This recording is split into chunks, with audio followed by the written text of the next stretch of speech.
Hello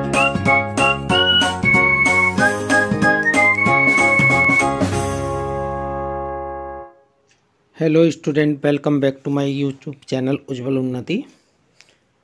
Today we shall learn poster writing. Class 11th second term examination. How to write poster writing, how to draw poster writing. Poster writing कैसे लिखें, कैसे draw करें, we shall know in this video. First of all, main feature of A poster writing. Poster के एक main video क्या हो, main poster के जो फीचर्स हैं वो क्या होने चाहिए, we shall learn in this video. First, layout. Layout क्या हो, फॉर्मेटिंग क्या हो. फर्स्ट पॉइंट दिया है visually attractive and eye catching. जो आपकी पोस्टर राइटिंग है, आप पोस्टर राइटिंग करेंगे तो सबसे पहले जो पोस्टर है वो आपका विजुअली अट्रैक्टिव होना चाहिए, देखने में आकर्षक होना चाहिए, आई कैचिंग होना चाहिए, ऐसा होना चाहिए कि देखने में ही आंखों को सुंदर लगे. Second, title suggestive. जो आपने पोस्टर राइटिंग में टाइटल दिया है वो सजेस्टिव होना चाहिए, सकारात्मक होना चाहिए, अच्छा लगना चाहिए. कैची का मतलब होता है देखने में ही एकदम तुरंत अच्छा लगे. Use slogans. आप उसमें स्लोगन्स यूज कर सकते हैं, जिंगल्स यूज कर सकते हैं जो आप किसी के मन को आनंदित करें. शॉर्ट वर्ड्स, छोटे श्लोक का भी प्रयोग, प्रोवर्ब का भी प्रयोग आप उसमें कर सकते हैं. फोर्थ, स्केच और सिंपल ड्राइंग. आप उसमें स्केच कर सकते हैं और छोटी मोटी ड्राइंग बना सकते हैं. Letters of different size and shape. आप उसमें डिफरेंट साइज के लेटर और उनकी अलग अलग शेप बना सकते हैं. यानी कि एक उबाऊ राइटिंग में आपको नहीं लिखना, राइटिंग भी ऐसी हो कि आप उसमें सुंदर तरीके से लिख सकते हैं. मान लीजिए आपने SON लिखा तो आप इसमें O में आई लगा सकते हैं ताकि वो अच्छा लगे. Proportionate spacing. उचित स्पेस देकर आप लिख सकते हैं. स्पेस का एक प्रॉपर मेथड होना चाहिए. Next, content. यानी कि जो पोस्टर राइटिंग है उसका कंटेंट क्या हो. द थीम और सब्जेक्ट ऑफ पोस्टर राइटिंग. यानी कि जो पोस्टर राइटिंग का थीम है, कथानक है, वो एक अच्छा होना चाहिए, उसका एक सब्जेक्ट होना चाहिए. डिस्क्रिप्शन और डिटेल एसोसिएटेड विथ थीम. उसका जो वर्णन है वो एसोसिएट होना चाहिए, मिलता होना चाहिए किससे, थीम से. Essential detail like line. Essential details, जो आवश्यक डिटेल हैं, लाइक टाइम, डेट, वेन्यू आदि प्रॉपर प्लेस पर प्रॉपर तरीके से लिखी होनी चाहिए. Name of issuing. यानी कि वो पोस्टर किसने बनाया है उस अथॉरिटी ऑर्गेनाइजेशन का नेम मेंशन होना चाहिए. यानी कि अथॉरिटी और ऑर्गेनाइजेशन जो पोस्टिंग कर रहा है, जो लेटर को, पोस्टर को बनाकर एडवर्टाइजमेंट के लिए दे रहा है, उसका नाम उस अथॉरिटी का, ऑर्गेनाइजेशन का उसमें होना चाहिए. Next, expression. यानी कि एक्सप्रेशन क्या होना चाहिए, भाव क्या होना चाहिए, उसमें क्या क्या चीज़ें होनी चाहिए. सबसे पहले उसमें फ्रेजेज होने चाहिए, स्लोगन्स होने चाहिए, परस्यूसिव लैंग्वेज उसकी होनी चाहिए. Creativity in term of content and design. Content और डिजाइन में उसकी क्रिएटिविटी होनी चाहिए, कुछ सृजनात्मकता होनी चाहिए. Overall organisation and sequencing of the matter. यानी कि जो ऑर्गेनाइजेशन है उसका नाम और सीक्वेंसिंग ऑफ द मैटर, पूरा जो मैटर है वो सीक्वेंस के अनुरूप होना चाहिए. यानी कि प्लेस कहाँ पर आना है, टाइम कहाँ पर आना है, इंस्टीट्यूट का नाम कहाँ पर आना है, ये एक सीक्वेंस में होना चाहिए. Observe word limit. और ये महत्वपूर्ण बात है कि जब पोस्टिंग राइटिंग करते हैं तो उसमें एक वर्ड लिमिट होती है कि आपको 50 वर्ड से अधिक यूज नहीं करने। ड्रॉ यूज करना है, इमेज लगानी है, प्रोवर्ब लगानी है, लेकिन ये ध्यान रखेंगे राइटिंग हमारी 50 वर्ड से अधिक ना हो। Next, how to make a poster writing. Poster writing कैसे बनाएं, कैसे लिखें। एक क्वेश्चन दिया हुआ है यहाँ पर, as the president of Leo club of the temple town prepare a poster on behalf of a lion club and Leo club for the Diwali mela to be held at Nehru stadium mentioning some of the attraction. यानी कि दिवाली मेला में आपको एक poster writing करनी है और वो लोयन club और लियो क्लब द्वारा तैयार की जानी है। और as a president of Leo club temple town के लिए, और इस प्लेस है आपका नेहरू स्टेडियम, ये सब उसमें मेंशन करना है। तो यहाँ पर दिया हुआ है, फर्स्ट ऑफ ऑल ऑर्गेनाइज करना है। तो यहाँ पर लिखा है Lions club and Leo club organize a sparking means चमकदार, धमाकेदार दिवाली मेला। यहाँ पर जो मेन हमारा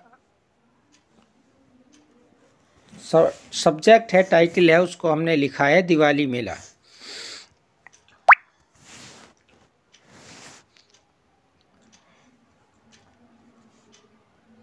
ह्यूमनलाइज your lives with joy and happiness. यहाँ पर ये हमने एक टाइटल दे दिया दिवाली मेला, और उसके नीचे हमने एक लाइन लिखी है, यानी कि अपने आप को प्रसन्नता और आनंद के साथ इसमें सम्मिलित करें पूरी ह्यूमन बींग्स। और वेन्यू दिया है स्थान Nehru stadium according to question. Date दी है 4th to 6th नवंबर, और टाइम दिया है 5th PM to 8th PM। Entry fee भी इसमें लगी है, अडल्ट्स के लिए 20 और चिल्ड्रंस के लिए 5 रुपये।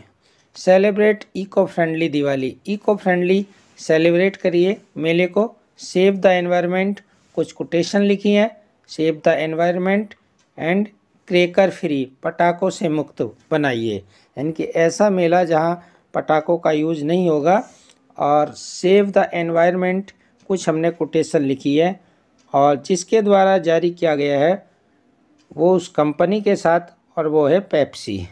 यानी कि उस किसके द्वारा, किसके संयोग में, किसके संरक्षण में या किसके सहयोग से किया जा रहा है, उसकी हमने रेस्पॉन्सिव भी डाली है। नेक्स्ट, दूसरा क्वेश्चन देख लेते हैं। Design A poster in on not more than 50 words for your school library on the venue of books and good reading habits you may use slogans.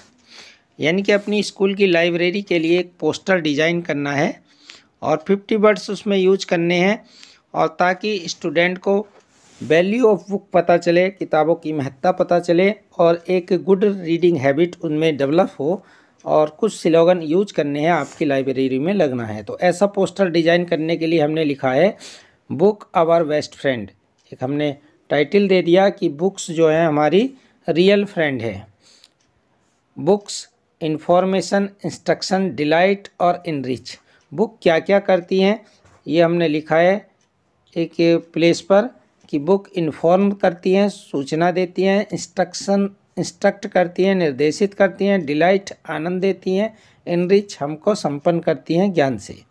नीचे रीड बेस्ट, यदि हम ठीक से पढ़ते हैं तो स्पीक बेस्ट, सबसे अच्छा बोलते हैं, थिंक बेस्ट, सबसे अच्छा सोचते हैं। यानी कि रीड बेस्ट, सबसे अच्छा पढ़ो, सबसे अच्छा बोलो और सबसे अच्छा सोचो।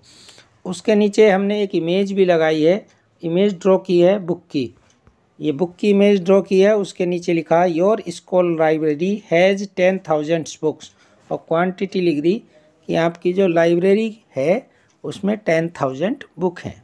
बहन यू आर ग्लूमी, जब तुम उदास हो, लोनली अकेले हो, your best friend is book, आपकी जो बेस्ट फ्रेंड है वो बुक है।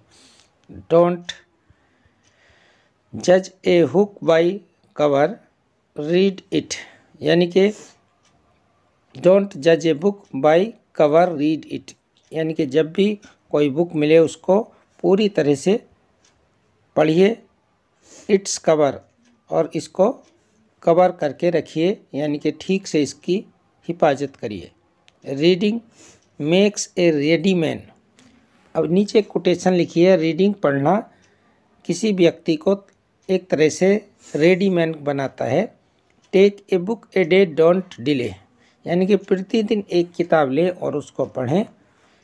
नीचे एक बॉक्स में लिखा है मेक रीडिंग रेगुलर हैबिट, और पढ़ने की आदत को आप रेगुलर बनाइए। Next, as the manager of the excellent coaching centre. यानी कि आप एक एक्सीलेंट कोचिंग सेंटर के मैनेजर हो, रन बाय यू, जो तुम्हारे द्वारा संचालित है। प्रिपेयर ए पोस्टर, पोस्टर तैयार करिए। कॉलिंग द अटेंशन, ध्यान आकर्षित करते हुए, ऑफ द स्टूडेंट्स, विद्यार्थियों का। डिजायरेस ऑफ अटेंडिंग, जो अटेंड कर रहे हैं IIT CPMT coaching to join. यहाँ अब नीट लिख सकते हैं आप, यहाँ नीट कोचिंग के लिए, to join your coaching centre. तो किस प्रकार करना है? एक्सीलेंट रिजल्ट, श्योर सक्सेस, यानी कि सर्वोत्तम रिजल्ट और सफलता निश्चित। ये हमने ऊपर कुछ वर्ड्स लिखे हैं जो अट्रैक्टिव हैं। नीचे एक टाइटल दिया है एक्सीलेंट कोचिंग सेंटर, उसके नीचे उसका एड्रेस दिया है, और नीचे लिखा है कि किस किस की कोचिंग कराते हैं, नीट की, आईआईटी की और दूसरे अदर एग्ज़ाम। रजिस्ट्रेशन कब बिगिन होंगे और डेट मेंशन की है, और उसके स्पेशल फीचर्स लिखे हैं। स्पेशलिस्ट फैकल्टी हैं, ठीक है। ये सब एक्सीलेंट स्टडी मटेरियल है। रिन्यूएबल फीस है जो आप भुगतान कर सकते हैं। और नीचे लिखा है our 10 student topped in IIT, NEET और गेट, यानी कि हमारे 10 स्टूडेंट का इनमें सिलेक्शन हुआ है। और नीचे कॉन्टैक्ट किससे करना है और उसका फ़ोन नंबर भी नीचे दिया हुआ है। इस प्रकार एक पूरी इन्फॉर्मेशन के साथ हम अपनी कोचिंग सेंटर के लिए एक पोस्टर मेकिंग तैयार कर सकते हैं, पोस्टर डिज़ाइन कर सकते हैं, और यही पोस्टर डिज़ाइन करने का एक बेस्ट तरीका है। और आई होप आपने काफ़ी इस वीडियो के द्वारा समझ लिया होगा। अपने सेकंड टर्म एग्ज़ाम में इसी प्रकार पोस्टर की तैयारी करिए।